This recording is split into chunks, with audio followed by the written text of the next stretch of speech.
sou Gabriela Valente, psicóloga, acompanho as crianças aqui da CRIA, da educação infantil até o ensino fundamental.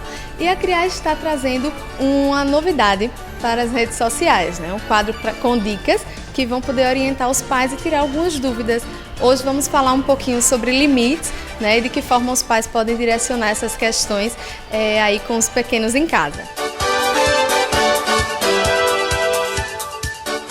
Vamos conversar um pouquinho sobre os limites, né, sobre as regras de convivência e a forma como nós podemos direcionar, né, esse processo que na minha vivência no dia a dia com os pais, acompanhamento aqui na escola, no consultório, eu ainda percebo que é um tema que deixa os pais um pouquinho inseguros, né, amedrontados, como eles podem direcionar esses momentos da melhor forma possível, né? Então, assim, é um tema de extrema importância, né? Até porque as crianças, até os 6 anos, elas estruturam sua personalidade.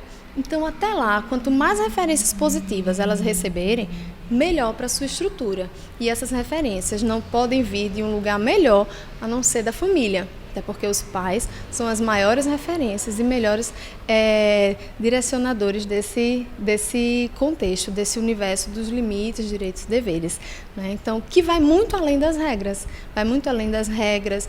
da rotina de não pode, é assim, não é. Porque, em primeiro lugar, envolve a questão da afetividade, não é? Como que os pais estão direcionando essas questões? Como é que está sendo o olhar para a criança? Como é que está sendo a fala, a linguagem corporal? A criança, ela precisa ser autorizada a ser quem ela é.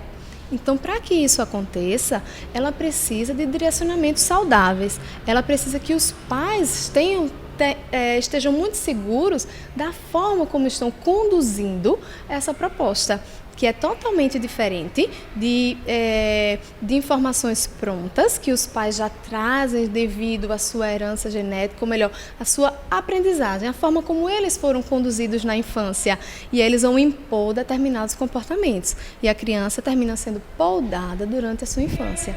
Então é preciso haver uma reflexão sobre esse processo de educação, para que eles se tornem adultos com limites, mas que sejam livres para ser quem eles são, não é? Do contrário, eles serão adultos com comportamentos já direcionados e repetidos.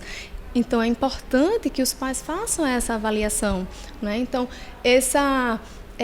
eu encontro algumas situações, por exemplo, de pais que tiveram educações muito rígidas.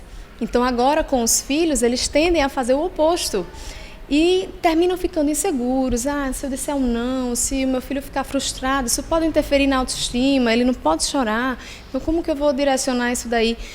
E na realidade não é bem assim, porque a criança, ela precisa dos limites, precisa do direcionamento, até para ela se sentir amada, ela se sentir protegida. Então, a falta dos limites, a falta dos direcionamentos, né? Então, dos comandos dos pais, ela também provoca insegurança na criança. Mas isso precisa ser direcionado de uma forma saudável. Então, é importante que os pais conversem muito em casa sobre que tipo de educação eles estão oferecendo, né? A forma de falar precisa ser única. Todo mundo em casa precisa ter a mesma linguagem, né? Então, a expressão corporal, ela precisa estar associada à fala, né? A criança, ela é muito subjetiva. Então, se eu estou falando, dando um comando, e o meu corpo está dizendo outro, a criança, ela fica na dúvida, ela vai ficar insegura de como ela deve agir. Da mesma forma, se a mãe tem uma fala e o pai tem outra. Então, tudo isso precisa ser muito conversado e trabalhado antes. As regras, elas precisam ser pré-estabelecidas, elas precisam estar em um lugar que a criança tem acesso todos os dias, para quando ela tiver um momento que os pais precisem cobrar isso dela, não, mas a gente já conversou sobre isso antes, então, vamos lá, você só tem direito aos seus direitos se você cumprir os seus deveres, mas se isso não for conversado antes, fica difícil para a criança incorporar também, né? Então, desde a mais tenra idade, os pais podem trabalhar essa relação com as crianças, sempre de uma forma saudável, até porque a criança, daqui a pouco ela se torna um adolescente, e se essas pequenas frustrações do dia a dia não são trabalhadas em casa, mais adiante ele pode se tornar um adolescente tirano, um adolescente que não vai saber lidar com as frustrações, e aí é muito mais complicado de se trabalhar, até porque a formação inicial dele já passou.